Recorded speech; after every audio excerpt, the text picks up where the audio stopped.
নায়ক নায়ক ভাব লাগতেছে। Hello guys, আসসালামু আলাইকুম। আশা করি আপনারা সকলে ভালো আছেন। ইনশাল্লাহ আমিও ভালো আছি। তো আমি দীর্ঘ কিছুদিন ধরে রোদে কাজ করছি, তো কাজ করার কারণে আমার স্কিনের অবস্থা অনেক খারাপ হয়ে গেছিল। তো আমার গার্লফ্রেন্ডে দেখে তারপরে বাজে এখন দেখতেছে আমার স্কিনের অবস্থা। তারপর সেলুনে নিয়ে গেল, নিয়ে যাওয়ার পর পুরোপুরি ফেস করার পরে যা অবস্থা হয় আর কি। তো সেলুনে গেলাম কিশোরগঞ্জ, যাওয়ার পরে দিয়া ভাইয়ার কাছে সব কিছু করলাম। 600 টাকার একটা প্যাকেজ নিলাম। আসলে ফার্স্ট টাইম কখনো এরকম কাজ করি নাই। 600 টাকার একটা প্যাকেজ নেওয়ার পরে তো ভাইয়া কাজ শুরু করে দিল, ধীরে ধীরে সব কাজ করতেছিল। আসলে আপনারা দেখতে থাকেন যে কেমন হয়েছে ভিডিওটা, অবশ্যই বলবেন। আর ক্যামেরাম্যান ছিল আমার জীবন সঙ্গী জানি। আসলে তিনি বলতেছে যে আমি ভিডিও করে দিই, তুমি করো। তারপর আর কি তার যে ভালোবাসার খোলা দেখলাম। আসলে আমার স্কিনের অবস্থা এরকম দেখে ও কখনো করতে পারে নাই। তারপরে সব কিছু মিলে দেখার পরে দিয়ে ও বলতেছে না আসলে আমি নিয়ে যাবো, তুমি আসো সেলুনে। তো সেলুনে আসার পরে দিয়ে ভাইয়া সব কিছু ঠিকঠাক করে দিতেছিল।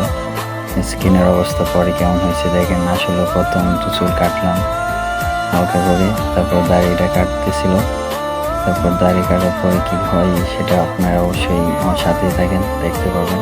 আর আমি গতকাল এগুলো কাজ করছি, ভিডিওটা এডিট করতে অনেকটা দেরি হয়ে গেছে, আসলে দিতে পারিনি সাথে সাথে। আবার অনেকগুলো গিফট আমাকে দিছে, সেইগুলো লাইভে আপনাদেরকে দেখাইছি। এখন আবার এটা ব্লগের মাধ্যমে দেখাইতেছি যে এই কাজটা করে দিছে এখানে। তো আপনারা অবশ্যই দেখছেন যে আমি করছিলাম, যে গিফট বক্সগুলো করছিলাম লাইভে দেখছিলাম। এর মধ্যে হারুন গিসেন্ডার ভাইয়া আমাকে কালি দিয়ে দিছে, দিয়ে দেওয়ার পর এখন কারেন্টে হিট দিয়ে দিতেছে যে তাড়াতাড়ি শুকানোর জন্য। বাড়িটা কিসের জন্য দেয় সেটা আমি জানি না।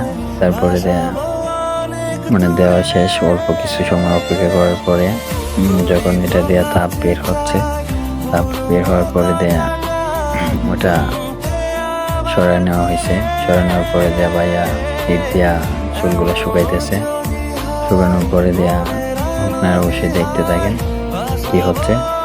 যে টপিকটা বলতেছিলাম যে আমি আসলে লাইভে দেখাইছি আপনাদের মাঝে যে আমার যে ভালোবাসার মানুষটা, সেই মানুষটা আসলে আমাকে কতটা কেয়ারিং করে, কতটা ভালোবাসে। আমার স্কিনের অবস্থা দেখে সে স্কিনে করার জন্য চলে গেছে সেলুনে আমাকে নিয়ে। তো সাথে সাথে নিয়ে গিয়ে নিজে নিজে সব কিছু করলো। করার পরে আমি বসলাম, বসার পরে ভাইয়া হারুন গিসেন্ডার ভাইয়া আমাকে সব কিছু ঠিকঠাক করে দিচ্ছিল। তারপরে আমি বাসায় আসছি, গিফটটা নিয়ে আপনাদেরকে লাইভে সরাসরি দেখাইছি যে কি কি করছি না করছি সব কিছু বাসায় আমি লাইভে দেখাইছি আপনাদের মাঝে। তো এখন আমার মাথার কালি সরানো হয়ে গেছে, এখন দেওয়া হয়ে গেছে আমার। এখন আবার ভাইয়া করবে, পানিটা মুছে শেষ। এখন চুলের পানিগুলা শুকাইবে। এখন হিট দিতেছে, চুলের শুকাইলে তারপরে আমার স্কিনের ধরবে আর কি, স্কিনের। তো আসলেও একটা লাইভ করছি, একটা ব্লগ ভিডিও করছিলাম, সেই ব্লগ ভিডিওটা বেশি কেমন হয়েছে জানি না। এখন আবার সেই ব্লগ ভিডিও আরেকটা বানাইতেছি। তো আসলে গার্লফ্রেন্ডের কি বলবো, অনেক অনেক ধন্যবাদ, অনেক অনেক ভালোবাসা, অনেক অনেক লাভ। সারা জীবন এভাবে পাশে রাখো।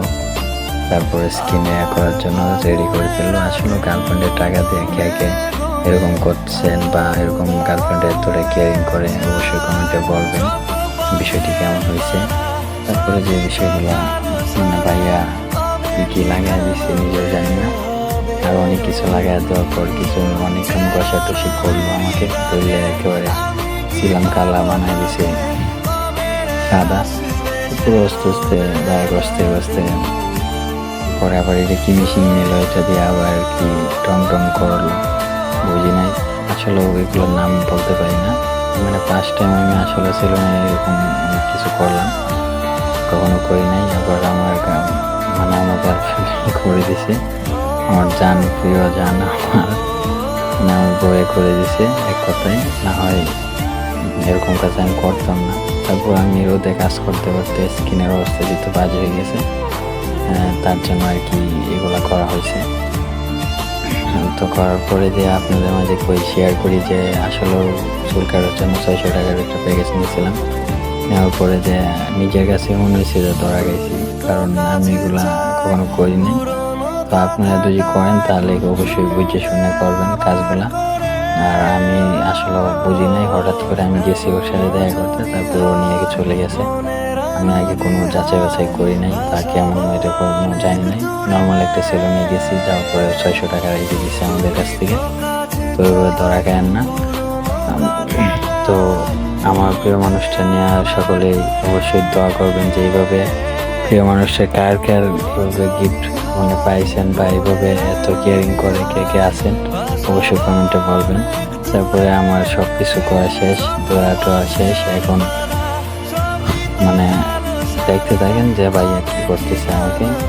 আসলে আমি বিষয়গুলা এতটাই আনা যে কেমনি কি করতেছে আমি কিছুটাই জানি না, কি কি দেওয়া হয়েছে বা কি কি না দেওয়া হয়েছে। অনেকটাই কষ্ট হয়েছে আমার। এখন যে অনেকটা ক্রিম আছে সেই ক্রিমটা দেওয়ার পরে যে জ্বলা যন্ত্রণা করছে অনেক, ক্রিমটাতে অনেক জ্বলছে। আসলে বিষয়টা মনে হয় যে এটাই মূলত ফ্যাক্ট। এটা দেওয়ার পরে যে অনেকক্ষণ রাখা হয়েছে, এভাবে দেওয়ার পরে যে আমার অনেক জ্বলছে, অনেক ব্যথা করছিল। ব্যথা করার পরে দিয়ে আমি কি করবো, সহ্য করতে না পেরে চোখ গুঁজিয়ে রাখছিলাম, কোনো ব্যয় করতে পারতেছিলাম না। ভাইয়া দিলে বলতেছিলাম যে ভাইয়া এটা জ্বলতেছে কেন, পরে বলতেছে এটা জ্বলবেই। তো এটা জ্বলবেই কথা শোনার পরে আর কোনো কথা বলি নাই। তো সবগুলাতে দিছে। ভাইয়া যে করছে আমার যে চুল কাটছিল, চুলের সাইডে যে কোট দিয়ে টান দিছিল, ওইখানে মনে কিছু একটু সমস্যা হয়েছিল, কাটে গেছিল, সেইখানে লাগছে। এখন আরো বেশি জ্বলতেছে। তারপরে এইভাবে করার পরে দিয়ে আস্তে ধীরে কাজ আগাইতেছিল, আর আমি ভূতের মতো সাজতেছিলাম, ভূতের মতো আমার দেখা যাচ্ছিল। তারপর আস্তে আস্তে সব কিছু করার পরে দিয়া আমি দেখলাম, তো ওই পাক দিয়া ওর সাথে কিছু কথা বললাম। যে কথা বলার পরে দিয়া ভাইয়া হারুনকে সিন্ডারের মতো দেখতে কিছু কিছু লাগতেছে, যে হারুনকে সিন্ডারের কথা বললাম। কথা বলার পরে হারুনকে সিন্ডার বলতেছে না এগুলো সমস্যা হবে না, তোমার কিচ্ছু হবে না, তুমি বসে যাবো, কোনো সমস্যা নেই। তারপরে অনেকক্ষণ পরে দিয়ে যখন শুকিয়ে গেছে, তারপরে ভাইয়া আবার করতেছিল। তখন শেষ পর্যায়ে চলে আসছি আমরা। কিন্তু আপনারা দেখতে দেখেন, অবশ্যই পাশে থাকবেন এবং সাপোর্ট করবেন। আর ব্লগটা কেমন হয়েছে অবশ্যই কমেন্টে বলবেন, ঠিক আছে? গার্লফ্রেন্ডের দেওয়া জিনিস সেগুলো আর কেমনি কি বলবো আপনাদের। আসলে আমার বউ অনেক আমার কেয়ারিং করে, অনেক কিছু করে। আসলে সে ইচ্ছা ছিল যে আমাকে সেলুন নিয়ে গিয়ে নিজের হাতে সব কিছু করবে, তো সে ইচ্ছা পূরণ হয়েছে। তো আপনারা সকলে তার জন্য দোয়া করবেন। তারপর আমরা এখানে কাজ শেষ করার পর রেস্টুরেন্টে চলে আসলাম। তো রেস্টুরেন্টে আসার পর আমরা দেখতেছিলাম তারপরে কি খাবার যায়, এবং মাছগুলো অনেক সুন্দর ছিল, রেস্টুরেন্টটা অনেক সুন্দর ছিল। তারপরে কি কি খাওয়া যায় সেগুলো চিন্তা করতেছিলাম, আমি মোমোটা দেখতেছিলাম। তারপর বললাম যে কী খাইবে তুমি, অর্ডার করো। পরে যে ওই অর্ডার করতেছিল, তার ভিতরে আপনাদেরকে মাছগুলো একটু দেখায়নি যে মাছগুলো কতটুকু সুন্দর, দেখেন এই যে মাছ অনেক সুন্দর। তারপরে আমি এখান থেকে শশা খেয়ে নিয়েছিলাম, মানে সালাদ দিয়েছিল, সালাদ আগে খেয়ে নিয়েছিলাম। তো কিছুক্ষণ পর খাবার চলে আসলো, তো খাবার খাওয়া শুরু করে দিলাম। তো খাবার খাওয়া শেষ হয়ে যায়, তারপরে মাছগুলো আপনাদেরকে আর একটু ভিউটা দেখাই যে ভিউটা আসলে কেমন হয়েছে। তারপরে আমরা কাচ্চি খেয়েছিলাম, তো কাচ্চি অর্ডার দেওয়ার পর চলে আসছে খাওয়া দাওয়া। ঠিক আছে, ভালো থাকবেন, আসসালামু আলাইকুম। এখানে ব্লগটা শেষ।